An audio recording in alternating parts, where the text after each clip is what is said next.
In Tanzania's Zanzibar, patients queue up for treatment outside the acupuncture clinic of Nazi Moja Hospital.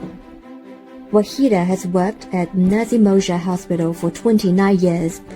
As a member of the acupuncture department, she has witnessed the growing influence of acupuncture in the region. We get so many patients now. Before we get maybe per month we get maybe 200, but now until 1,000, 800.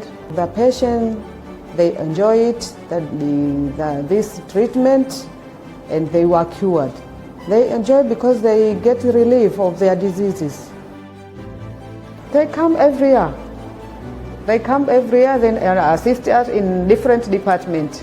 They teach us every week on Friday. So we understand the different method how to use of acupuncture treatment. Ni mazuri, yananisaidia sana. Nishawaambia lakini ndo bado hawajaja. Wanaogopa, wanasema zinauma lakini si kweli. Due to Zanzibar's relatively inadequate medical conditions, many patients are not able to receive timely and effective treatment, and low-cost acupuncture can help them relieve pain.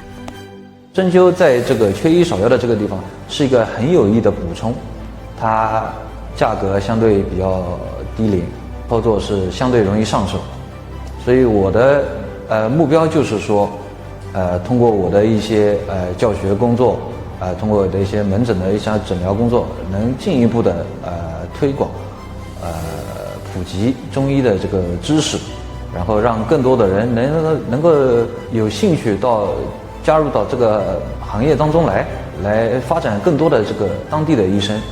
Since 1964, China has been assigning medical teams to Zanzibar to provide medical services for the local people, train local medical personnel, and promote the development of Zanzibar's healthcare.